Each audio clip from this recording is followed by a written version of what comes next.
I'm John Skinner, and this supports my book, Fishing for Summer Flounder, Fluke Jigging from Shore Boat and Kayak, and you can learn more about the book at flounderbook.com. So I'll be jigging with 2 and 3 ounce SNS John Skinner swing hook fluke bucktails and Tsunami glass minnow silicone skirt teasers.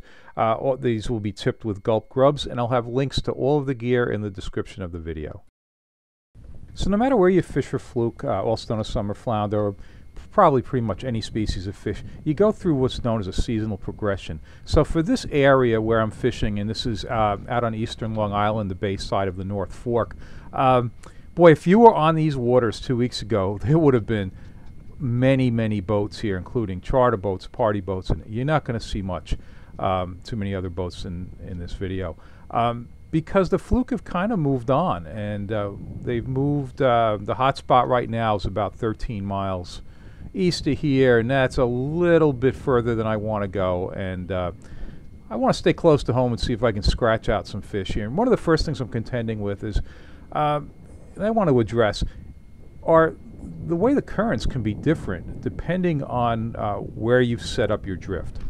So in this situation here, I've got a light breeze hitting me pretty much in the face here, and I have incoming current, which should be coming right at me, but what's happening is it's kind of swirling around and causing an eddy, so it's actually making for a little bit of breeze against current. I have a very slow drift, so I'm kind of fighting that. If I go out a little too far, I'm going to be deeper than I want. If I go in too close, I'm going to be shallower. I'm in the depth range I want to be here, but I'm really fighting the current. Nonetheless, I've stopped on this drift, actually started drifting opposite direction than I expected, but hey, here we go, a decent fish, and this is just my second drift of the morning, and yeah, I'm really happy to get a decent fish here so early on. But what's going to happen over the next several drifts is I'm going to fight this current and really just not be able to get a decent drift going, so I'm going to move. And that's one of the considerations with many types of fishing. When do I make a move? When do I stay? In this case with fluke fishing, you really need to cover some bottom. And if you're not doing that, if you're looking down at your GPS and you see that you're moving at 0.2, 0.3 miles an hour, that's just not going to cut it. So what I've done is I've made a move, and anybody familiar with these waters is going to look at this background and know precisely where I am. This is no secret at all. But what's interesting is I don't usually like to fish this area because it gets so crowded. And this morning, there is nobody there. And this is a Sunday morning. This is actually June 10th. And there's nobody fishing here. So I've buzzed on over, and I'm going to check it out. I was actually here a few days prior and caught some fish, so I'm going to give it a shot. So this place also has a little bit of an eddy. It's slightly deeper than the other spot. And the other spot I was in, I guess that was like 40 some odd feet there, 30 to 40, and this is slightly deeper than that. But what you see me doing here is look at how I'm reeling, how my rig has scoped out so much. It's out so much on an angle, and that's because I've got a little bit of an eddy. The breeze has picked up a little bit, so it's causing it to scope out. So, I'm carrying 2 rods, pretty much identical in terms of action and everything. The one has a 2 ounce bucktail on it. The other one's ready to go with a 3 ounce.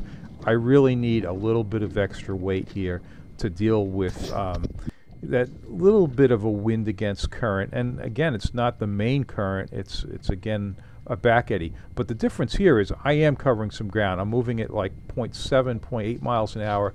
To me, that's enough ground to cover. Put down a little heavier bucktail. Hey, I'll give it a few drifts. I'm going to see what happens.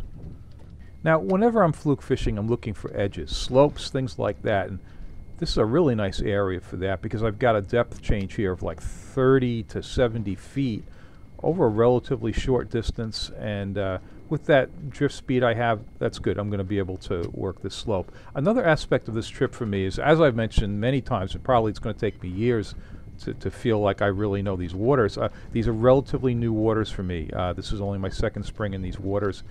What I've been doing is I've been doing quite well in a spot maybe half a mile from here, and I've been pounding that spot. I've hit it like 5 times in a row, and done well every time except once, and even had a 9-pound 13 ouncer in the boat there just 4 days before this. But you know what? I need to spread out a little bit. There's nobody on the bay. I can fish all these areas without a lot of boats around. So I need to try some different spots. And for me, like I said, I don't like fishing here when it's crowded. So now I'm here, and I'm going to see if I can get some GPS marks. I mean, a lot of times, yeah, I'm fishing for fish, but I'm also fishing for those GPS marks to be able to build up that little database of knowledge in that GPS, so I can go back on later trips and go, yeah, I've caught fish here, and have some confidence. So, hey, this is good. You know, I was still scoping out a little bit there. This was the first drift with the 3-ounce bucktail. And hey, that's a keeper, so 2 keepers in the boat. I've got dinner. I haven't been out that long. I spent about 45 minutes on that first spot, so I've been out maybe an hour tops, and I've got a couple of keepers. So, yeah, things are going okay.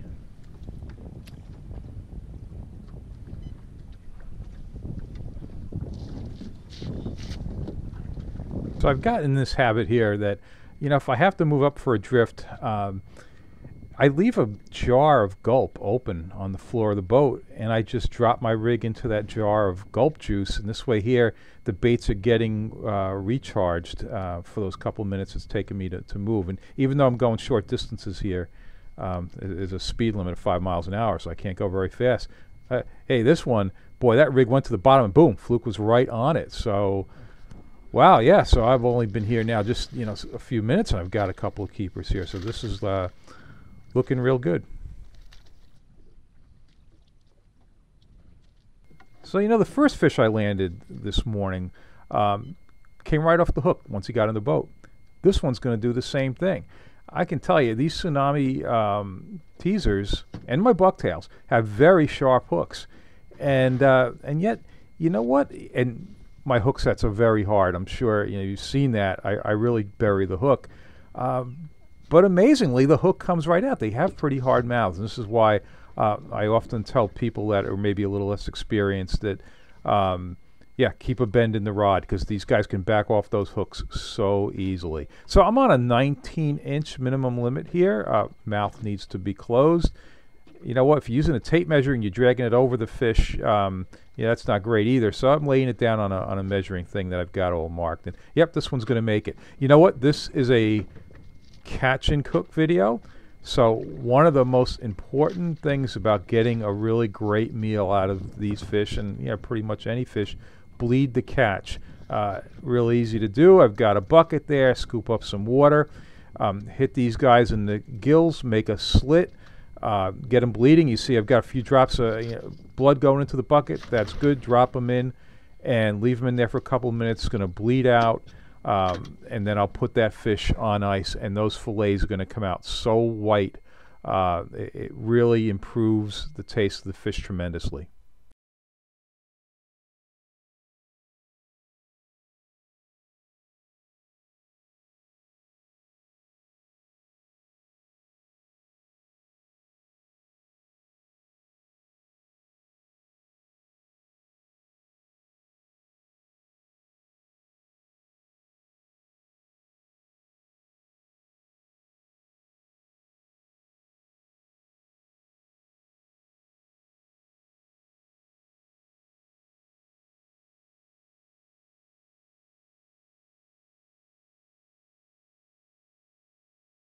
I avoid using the net if I can. I'm looking at this one, and this one looks like it's hooked very well, and as long as I've got pressure on that hook, it shouldn't go anywhere. And yep, there it goes in the boat. If it got off, it wouldn't be the end of the world. I definitely have dinner.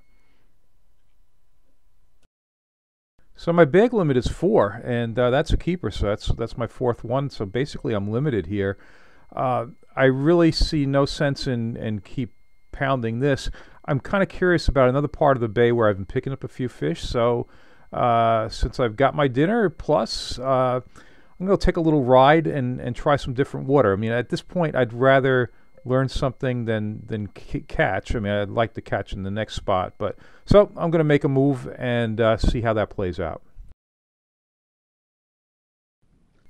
So by looking at a marine chart, this spot seems obvious to me. Even though it's in a fairly wide area, when you look at the marine chart, the channel itself, which feeds this body of water, really narrows down in this particular area, and it's not overly deep, maybe 40 feet, but it seems, even before I'd ever gone here, I looked at that and said, well, all these fish are going back and forth. In this case, these fish are leaving the bay.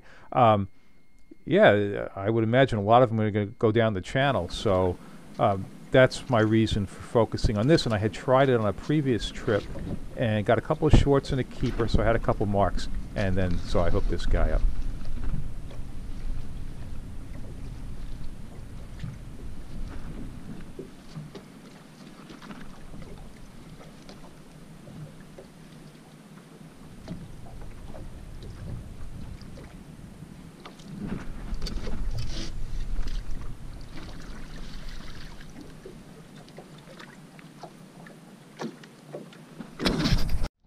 And of course, that one ends up being the biggest one of the trip, but that's all right. I like eating the smaller ones too, so this is fine. Yeah, I'm gonna see if I can just not bring them onto the floor of the boat, because this one's gonna be released. And you know what? Just like with two of those other fish, you're gonna see that this hook's gonna come out really, really easy, which is good, because I don't want to damage this guy. But you saw how hard I set the hook. Trust me, the hooks are sharp, but it's just the way their mouths are. It's tough to really penetrate sometimes, especially when the fish get bigger.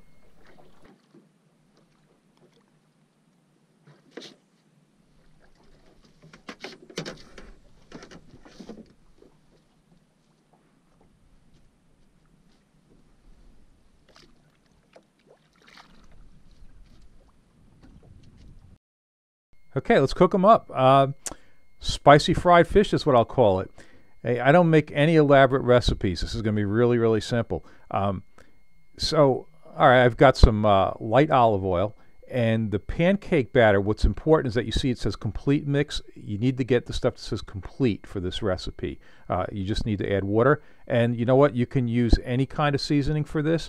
I like some spicy stuff, so I'm going to go with red pepper, mix that into the batter, and this works great. If you like basil or something like that, you can use that. But yeah, I'm looking for a little spice to it, and I'm going to go with the red pepper.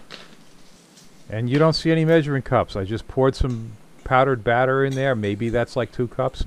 I sprinkled some seasoning in there, and hey, now all you need to do is add water. And so this is a part where, well, you know what, this works out always anyway. If you put in too much water, you can always add more batter and thicken it back up, so it's not a big deal. But yep, just going to add a little bit of water at a time and try to get a nice batter consistency, something that's going to stick to the fish easily. I don't want it to be too watery, but you don't want it really pasty either. So add a little more water, and yeah, if you've done this a couple times, it's really easy.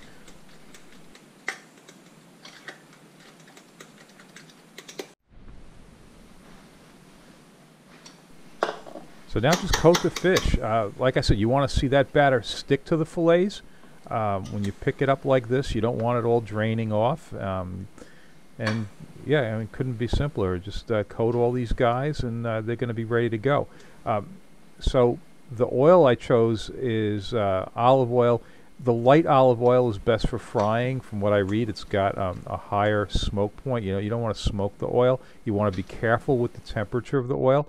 The best way is to use an electric fryer like this. I've got it set at 375 degrees. If you don't use an electric fryer, you can use what's called a candy thermometer and do it on the stove and make sure you've got the right temperature using that method.